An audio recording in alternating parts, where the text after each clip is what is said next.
Sekarang saya sudah terhubung dengan salah satu penelpon. Selamat malam. Halo. Iya. Ya. Iya, halo, selamat malam. Sorry, tadi dengan Mas siapa, Mas? Mohon maaf. Mas Wagiman. Ya, Mas Wagiman di manakah? Saya lagi di rumah teman, Mas. Ya, maksudnya kejadian itu di mana nih? Oh, kejadian itu di dusun saya. Di Kalisat, Rejosari, Kecamatan Bancak, Kabupaten Semarang, kotanya Salatiga, Mas. Jadi ceritanya gini, Mas. Dulu itu ada seorang penjual mie ayam yang belum pernah jualan di dusun saya. Nah, terus di bagian dusun saya yang bagian timur, yang dekat sawah itu ada rumah yang udah rusak, Mas, yang udah yang udah kosong gitu, udah hancur semuanya. Posisi seorang penjual itu tadi, penjual mie ayam, datang dari timur menuju ke barat.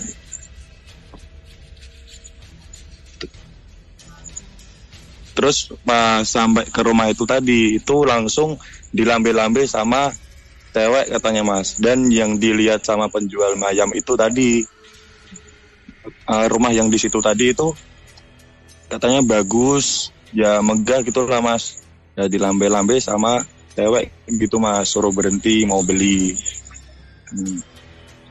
Terus ditanya sama penjual mie ayamnya, beli berapa, Mbak? Diam aja gitu, Mas. Masih diam aja. Ditanya, Mbak, beli, diam aja. Terus sama si penjual mie ayam lanjut sampai di tongkrongannya para anak muda di situ, Mas. Banyak yang anak-anak tongkrong di situ tadi. Anak-anak tongkrong di situ tadi juga mau beli, jadi dibentiin mau beli gitu. Nah, si penjual mie ayam langsung gak ingat itu tadi, kan masih deket situ tadi ya, Mas ya. Langsung ditanyain sama ke bocah-bocah yang di situ tadi, Mas, di sana tadi kok ada rumah bagus banget, terus megah. Lah tadi itu saya itu diberhentiin sama cewek, suruh bisa suruh berhenti mau beli. Tapi ketika saya tanyain kok cuma diem aja, nggak jawab gitu. Nah, langsung spontan si bocah-bocah di situ jawab gini, Mas. Loh, rumah mana, Mas? Di bagian timur sana tadi tuh nggak ada rumah. Adanya rumah kosong. Rumah kosong itu aja udah hancur kayak gitu. Loh, enggak, Mas. Tadi aku itu lihat di situ rumahnya bagus, Mas. Ada ngambil saya mau beli mie ayam katanya. Nah, terus di situ satu anak di situ nganterin tuh penjual mie ayamnya balik ke rumah tadi. Habis balik ke rumah tadi, ternyata dengan pandangannya si penjual mie ayam dengan yang sudah terjadi sebelumnya sama sekarang itu beda. Jadi yang dilihat setelah ditemenin sama bocah-bocah yang di situ itu rumahnya hancur dan juga udah kosong, udah kumuh kayak gitu. Kumuh. Ditanya sama pemuda di situ, ditanyain, Masnya punya niatan apa kesini, Mas? Jualan atau juga ada niatan lain gitu. Nah, pertama-tama ya si penjual nggak ngaku. Nah, terus habis itu ditanya terus. Tapi juga ternyata itu karena adanya kejadian itu tuh karena si penjual mie ayam itu tadi katanya ada dendam sama anak dusun sini. Udah mau ketika bocah itu mau beli nanti bakal dikasih kayak racun nggak gitu, Mas. Akhirnya ngaku. Dan saat itu baru diceritain sama bocah-bocah yang di situ kalau emang rumah situ itu udah penunggu kalau ada orang yang mau niat jelek ke dusun itu, Mas. Jadi setiap ada yang mau niatan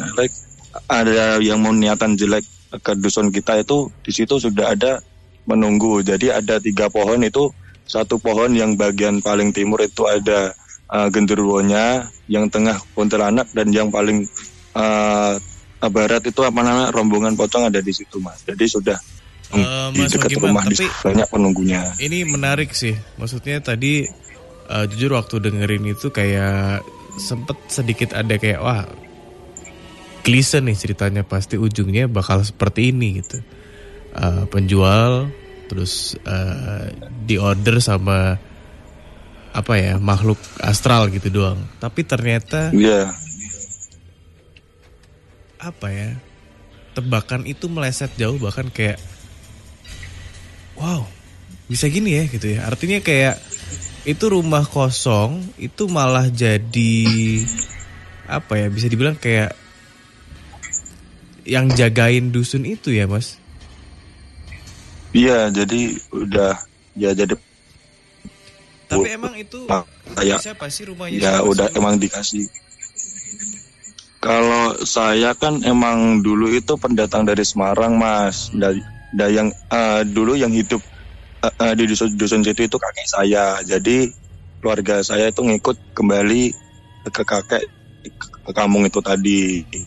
Jadi nggak tahu apa dulu penghuninya. Tapi kalau emang dicari asal usulnya, kalau rumah itu emang masih bagian dari dusun tapi paling jauh dari pemukiman, dekat sawah.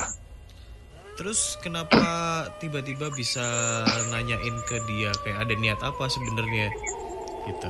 Artinya ya emang oh udah jadi itu ini ya, kalau gitu ya. Ya masalahnya kalau kayak gitu itu pertama kayak biasanya tiap mau Ramadan itu kan banyak pencurian kan, Mas, banyak pencurian. Jadi diam dari situ, dan setiap ada pencurian itu kalau larinya ke timur itu Mas pasti dicegat lah, Mas. Biasanya dicegat. Jadi mesti ketangkep. Kalau lewat situ pasti ada yang nunggu. Jadi makhluk-makhluk di situ itu udah tahu niat kalau orang yang di situ itu tadi niatnya nggak baik sama dusun kita gitu. Pasti mau memberikan dampak negatif gitu, Mas. Tapi menarik sih, maksudnya ujungnya tuh nggak ketebak bakal seperti itu. Saya kira bakal kayak ya udah biasa aja, nggak boleh ini ya ngedebak. Terima kasih ya Mas Wagiman ya sudah gabung